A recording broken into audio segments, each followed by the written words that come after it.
Indonesia is, as a country which experience like authoritarian, political system in the past, yeah, where the political system is backed up by military or security institution.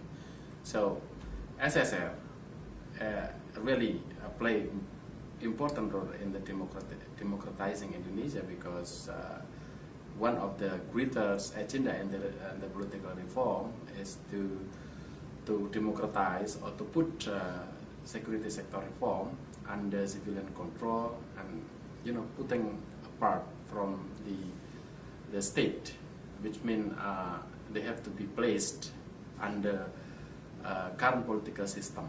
That's why democratizing Indonesia would lead to should touch the security sector reform. That's why security sector reform is important component in the democratization of Indonesia.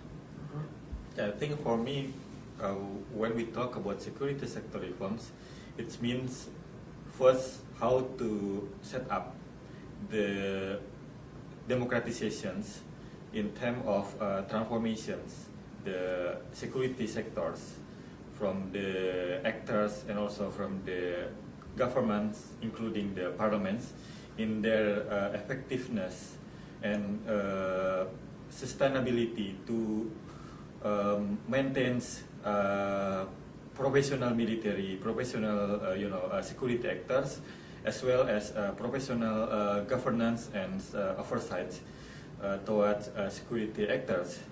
And when we talk about the SSR, also it means how to improve the quality of security sector following the people needs. It's not only talk about how to improve the professional system and the professional actors, but also how to accommodate the people interest related with the the reform for their own security sectors.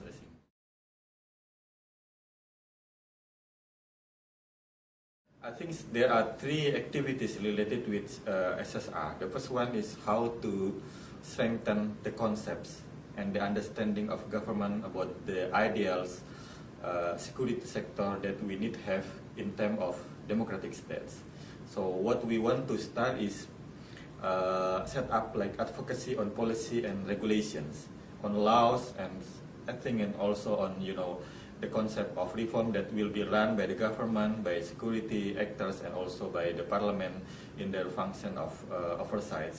And the second thing is about how to set up the structures of security sectors. I mean, where the government run as the policy makers, where the parliament run as the structure who justify through the legislation or through the policy of budget and oversight, and when the actors are running as the tools of the state in terms of security needs. And I think the third thing is how to change the cultures in approaching security issues, from the mindset of state security to the new mindset like human security or protecting the people needs and something like that. Because for me, when we talk about the security, it's not only about how the the capacity of the state, the capacity of the governments, but also how the benefit of this process also taken or feel by the society for this process of things. Yeah.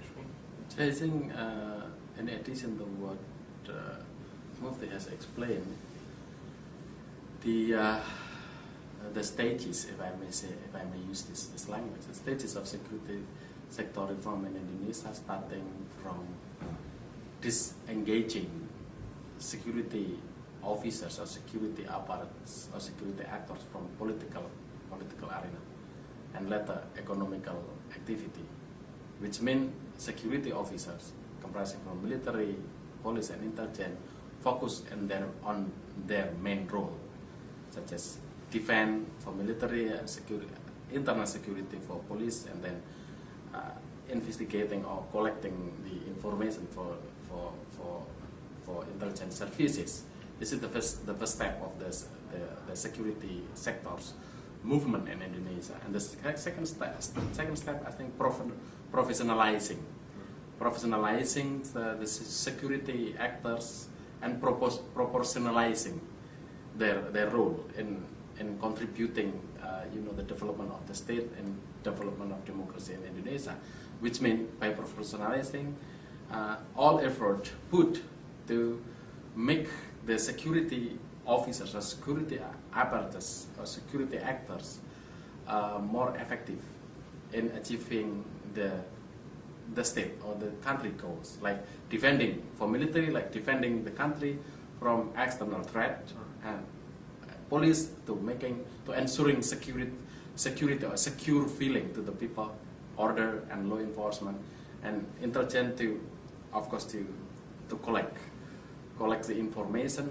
in order to to provide like prediction for further threat, etc. So I think by having this, I think we talk about organization, we talk about budget, we talk about poster, etc.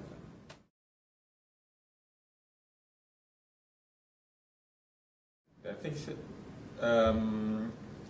based on our research, I think the movements of security sector reform, I think it's not quite new, because our experience of SSR is strongly related with our reaction with the authoritarian system in our governments. So that's why the first issues that we always talking about related with this is how to stop the rule of military, the rule of security actors in political field, and also in the practices that like running as the government officer and also running as businesses, because the impact of influence, security actor influence in the military, in the politics, in the economic, and even in the government sectors has very serious for human rights situation, for public freedom, and many things. So the first issue for us is about that. So that's why since the rise of regimes, I think the reaction is coming up also. But because the effectivity and the inability of the state to control with their power the people reaction, and also to push the people struggle for it's take long time to accumulate the reaction from the civil society until 1998. So when the first times the regime fall down and the movement getting strong and strong until they can influence the process in the parliament and also in the governments. And the second thing, I think it's related with accountability for past abuses that we have, because since the first time new order regime rise, it started with abuses when the government killed, I think it's 1,000 people as the follower of Indonesian Communist Party. This is like a genocide that happens at the time. So because these reactions, all of struggle to human rights, it's become continue, and when the government try to push the reaction, the struggle for it, they also create another abuses. So because the continuity of these abuses, the people said, okay, we need to stop it by set up accountability mechanism for this case and violations. And the third thing, I think, the lack of civilian supremacy, civilian political authority who really strong to say, okay, this is democratic governments, all of the security sector will be controlled by the system and also by the political authority. So that's why we started, I think, since the regime rise, and with some of the reactions and advocacy, I think. So answering about the beginning of the security sector reforms, I think it depends on how we define security sector reform. if security sector reform is defined as like strengthening the capacity of the security institution, I think Indonesia already started their security sector at the beginning of the establishment of the country itself, is 1945. But if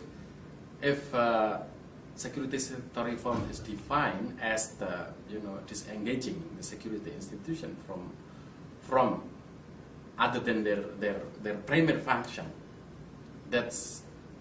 I think this is the democratic paradigm of the security sector reform. Then I think the security sector reform started at the beginning of the reform, political reform, which took place in 1998, and it's going on. But if security sector reform then is defined as making the security institution professional, I think we haven't started yet. So I'd rather call that security sector the beginning of security sector reform is disengaging the security institution from political or from non their functions. Yeah.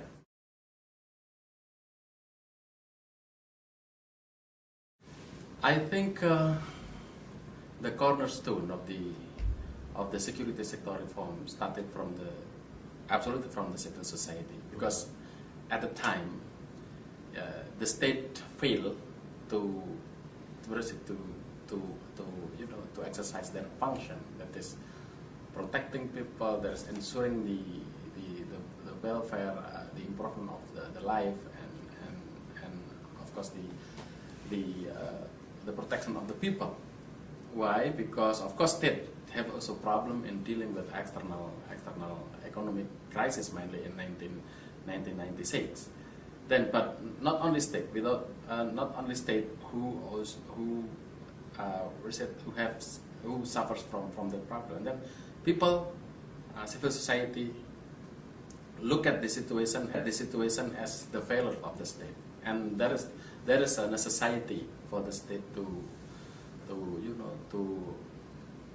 exercise democratization, and with this context of democratization, then security sector reform in that package.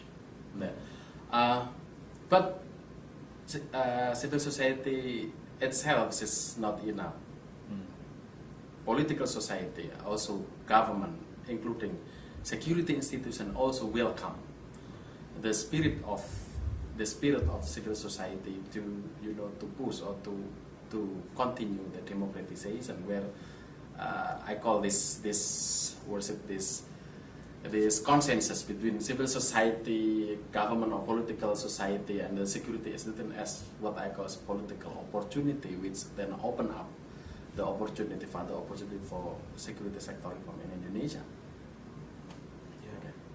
I think the movement and the struggles that coming up from the civil society, I think the main factors of the process of security sector reform in Indonesia, because we are not a country with strong consensus of the politicians and all actors to set up democracy from the beginnings.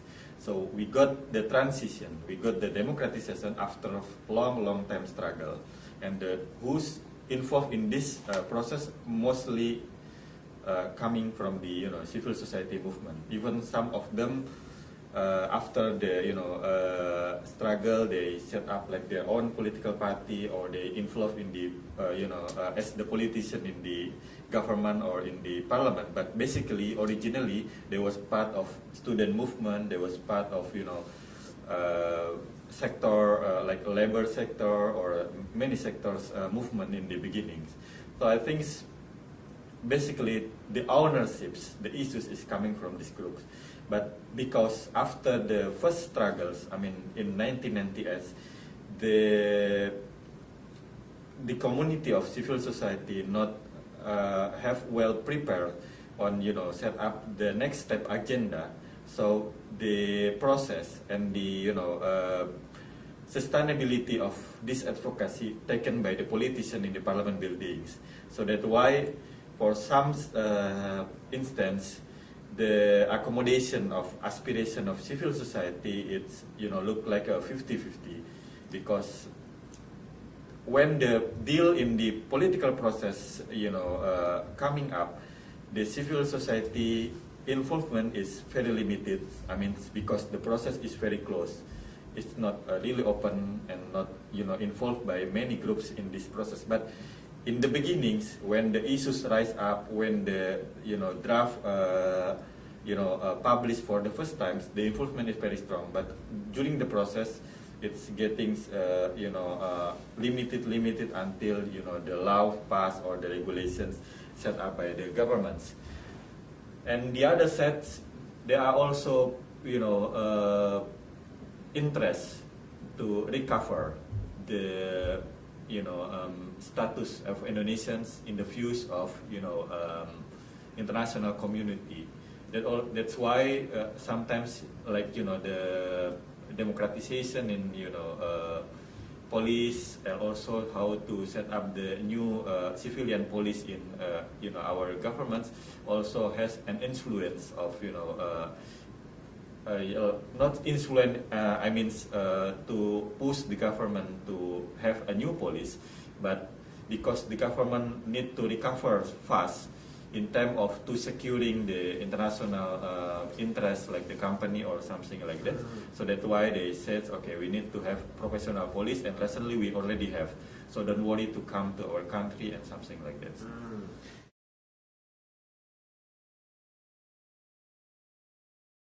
We can look the degrees of the involvement or the involvement of the government or the responses of the government to the security sector reform movement changes from time to time.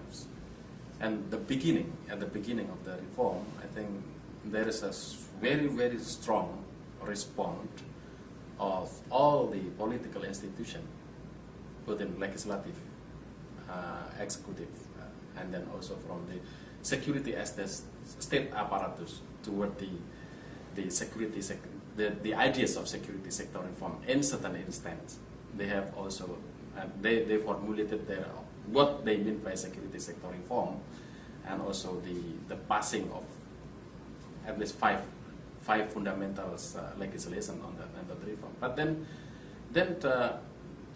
because this I think any reform, any changes will result in numbers of consequences with regard to like resources and whatever consequences.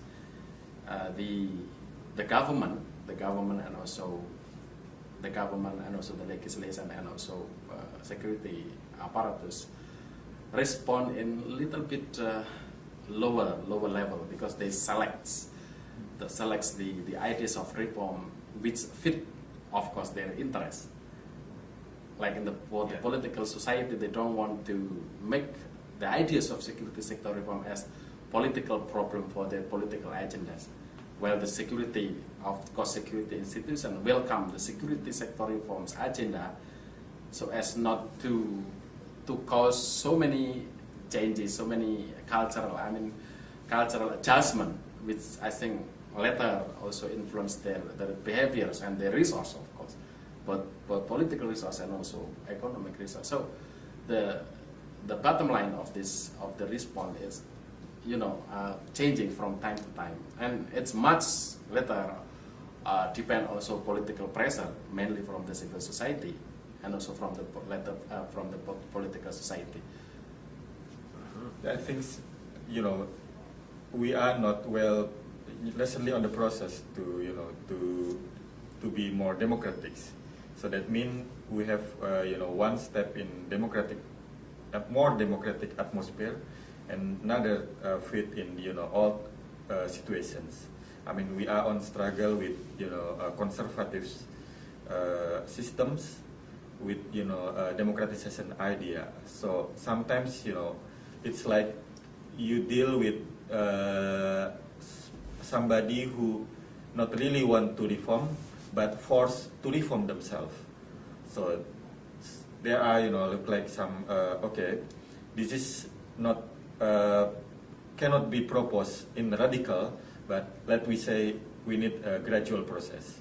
Like the issues of transformation of military businesses, for example, it's not touch all kind of military businesses, but let we start with formal businesses like the military foundation or some of businesses declared legally, but we don't talk about illegal businesses or even the criminals influence of military that they got money from this process.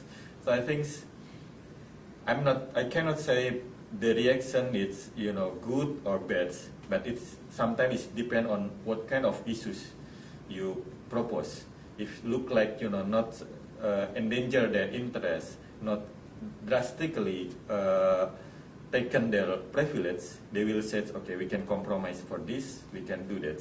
But for the issues that really sensitive for them, I think it's still become on struggle for getting that, because the government also has interest to set up their security in terms of their powers, that they don't want to lose anything because they work too brave or too radical to the security institution, I think.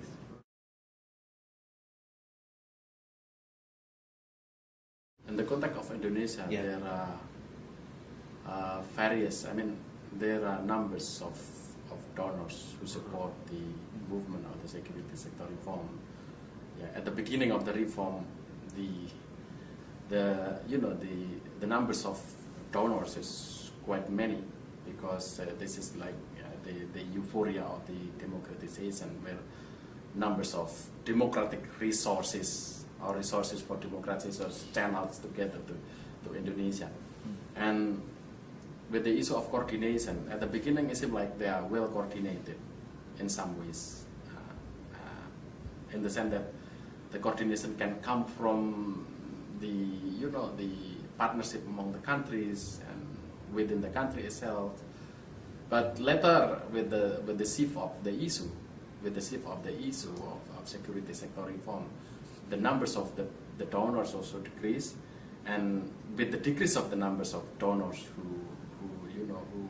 who channel their money to Indonesia, also create another problem of the coordination, because each of these donors has their own focus and has their own priorities. This is the first aspect. The other aspect is that because the response from the state itself already selective, the changing regime also has their own agendas, which sometimes comfortable with the idea of reform, but in some ways they are not comfortable with sensitive issue of the reform. That's why that's also influence the involvement of donors in particular issue.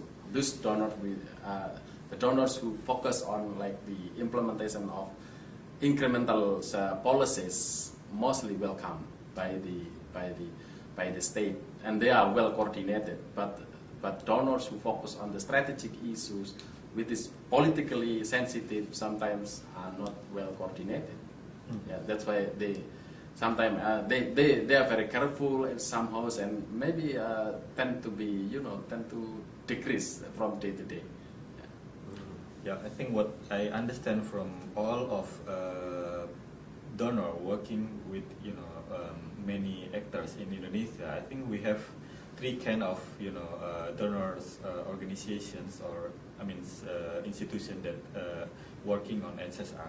The first one who was focused mainly on technocratic issues, like how to set up training for security officers, or like give them course on what is mean with security sector reform, and how to be a good a military officer in democratic countries and something like that.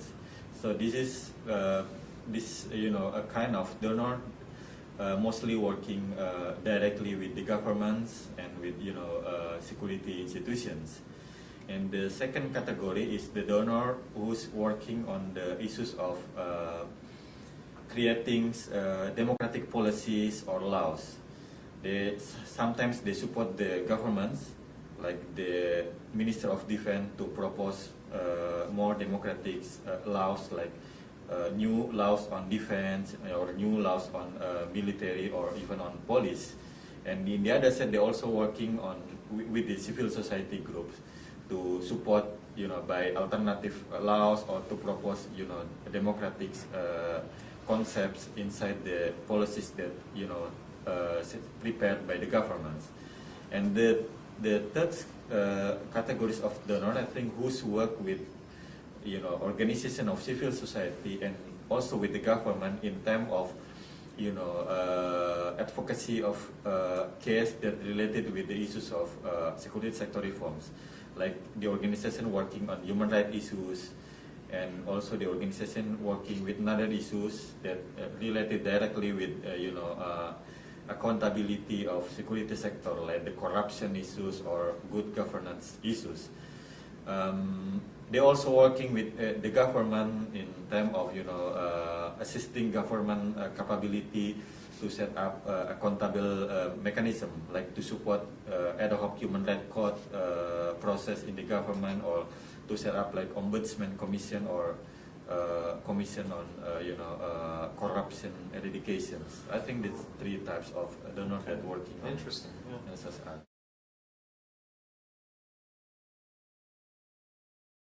Yeah, I think the obstacle that we face in making the ideal goals of security sector reforms happen in the context of Indonesia comes from multi-levels of institution. Of course, the first is from the security institution itself, that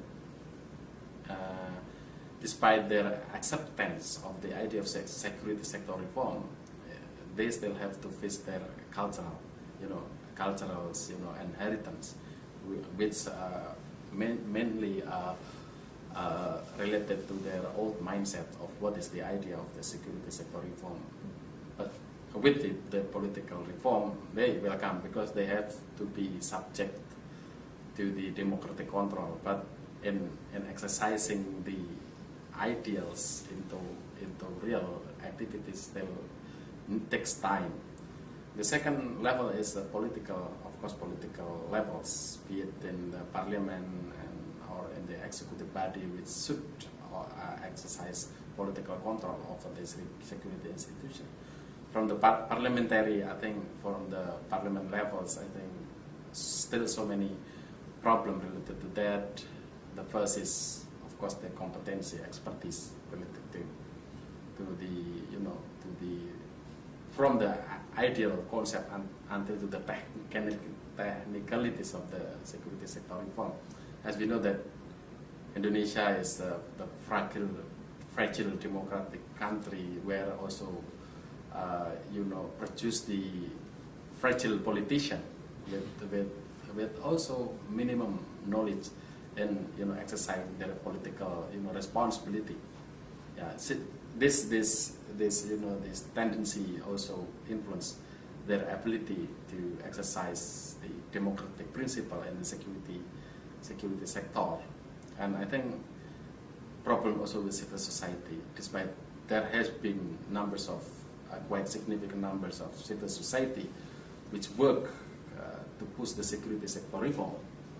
I think the efforts of civil society should continue. I mean, should continue to accelerate the security sector reform from the minimum levels of security sector reform into the making security institution as professional as possible in order to exercise their function. The problem with that is faced of civil society, also like the political society, where they have also problem with competency, problem with resources, and also problem with political political sensitivity and political appeal, because some civil society also interested to move from their civil society into political society, which as another new professional activities for their life. I think the importance issues that can be, our obstacles next is the absence of, general policy on how and what we mean with security sector reform in Indonesia. So I think I'm really afraid if the process of security sector reform really on reaction of the public pressure, or even only reaction to international pressures, because what we need is the long-term agenda. What is exactly we want after 10 years, 20 years, and I think until 50 years, I think, in our country in terms of security sector reform. What we mean, what we want to have after 50 years in our military, our police and institution. So all of the governments, they can use the file, the document as the guidelines to set up the policy and to continue the policy that already run by the government before. Not only we have 2 times elections, and every government after the election they have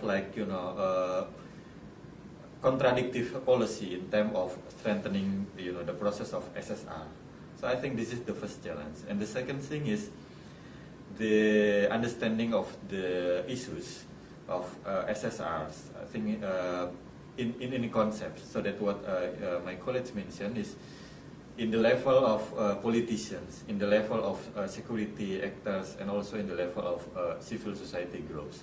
And the third thing is, the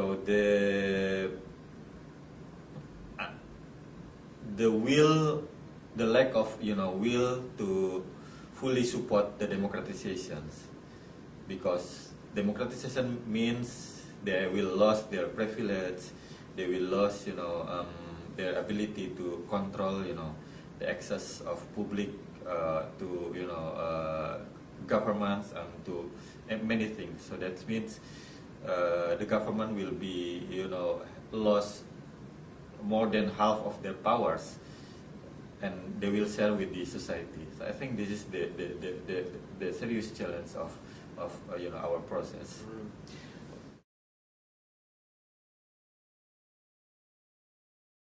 We have 3 kind of achievement. I think if we can sustain this achievement, I think it's better for our process next. And of course the achievement in general. The first one is the openness of information that we have now.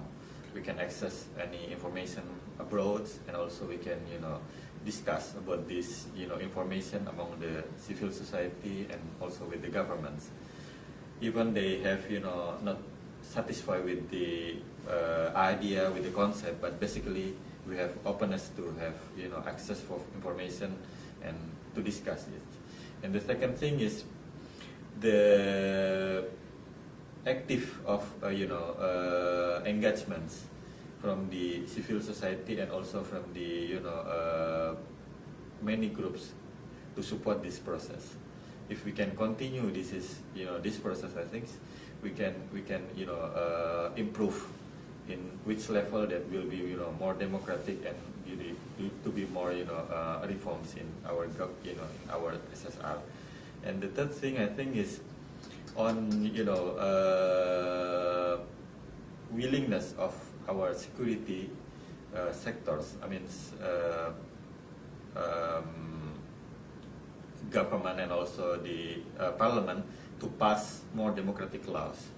I think we have good, it's relative better compared to the laws that we have before. So if we can use these laws as effective arguments, effective steps to set up next policy, I think it's become our opportunity also for get improvement in SSR. Okay. Yeah, I would pick 2 important achievement, which is which contribute to the democratization process. The first, and I think the most important, is the withdrawal security institution, mainly military, from the political arena. That's make the security institutions politically neutral. by their neutrality, I think the political community or civil society can compete freely and fairly among the political contestant in the reform process. And this neutrality, I think, also guarantee the next process, which I think political community or political parties can improve their performance without any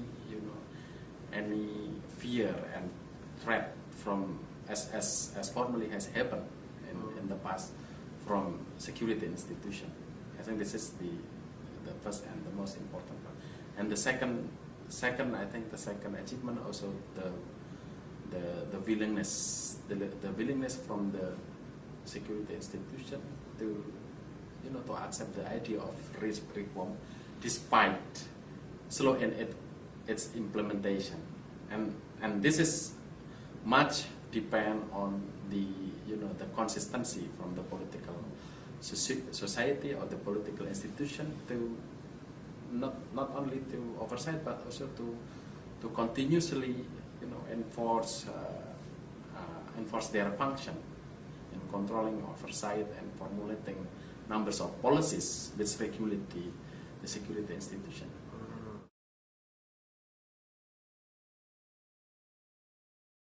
In my understanding, the process of reform is not really depend on how strong the donor coming to us, because sometimes we work not because we have work or partners and also donor for these activities, but because we understand that we need this process, so that's why we set up this kind of advocacy.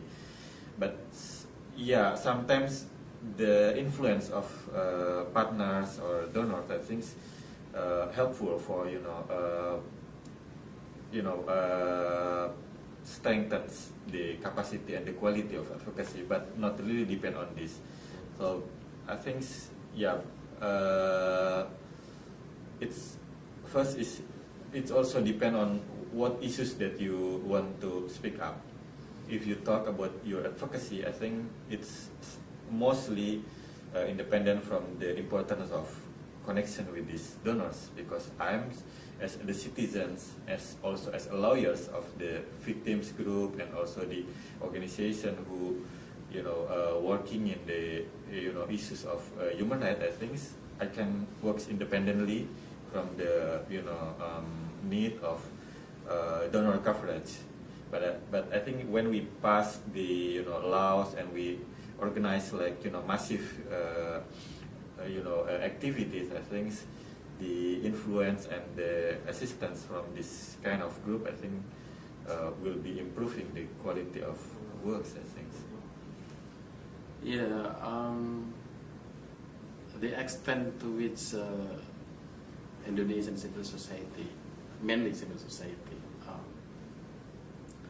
depend on the donors, especially external. I think in reality still valid, because if back to the definition of security sector reform, if the security sector reform movement is defined as the positioning the security institution under democratic control, then the logistic of this movement should come those supported the democratic movement. And it is very difficult to get it from internal sources, because first you have to, civil society has to to have long debate and discussion within the limited resource in the internal environment, internal country. And the other factor is that the idea of security sector reform, which means democratic control of the security institution, is still new for traditional civil society. And it is different from, for instance, from religious issues, which will easily attract the money from the people.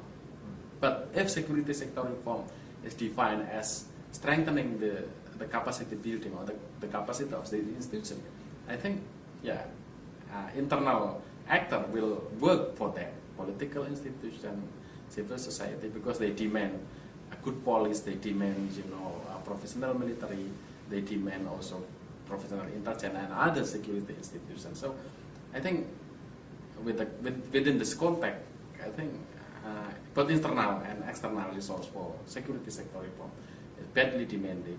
But I think for the further movement, external resource of for the security sector movement should be more addressed to the idea of democratizing security institution, rather than on, you know, capacity building, because for the capacity building they can rely their internal resources from the state itself.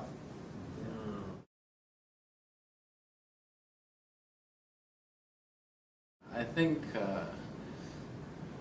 the security sector movement in the context of Indonesia should be directed into what I call as trust building among the stakeholders of security sector reform. First, from the security actor itself, the effort should be addressed that by security sector reform, you will become more professional, you will become more prosperous, you will become more contributive to the strengthening of the nation. From the civil society itself, you have to be communicative to provide good argument to the security institute that the security sector movement is really contributor to the institution, also to the nation, and also from external actor. I think there must be, you know, effectively channel their support, both technically or financially, to the accurate, you know, accurate target. Because without accurate target, I think the resources will go nowhere. I think the important thing is the consistency of all actors. I mean, in the government, in the parliament, even in the security actors, and also in civil society, nationally and internationally, to support this process. Not to hijack when the process start in the beginning, but in the middle of process they change their, you know, consistency because some of, you know, incidental issues or for some of the incidental interests. I think this is not good for our process. So I think when we start with good step in 1998, we need all of the actors still review for what we exactly want in the beginning. So when we have, you know, issues, when we have, you know, problems in the middle of the process, we need to refer again to this process. Yeah, you can solve for the incidental issues, but when the situation is, you know, can be handled, please back to the, you know, general issues that we planned from the beginnings.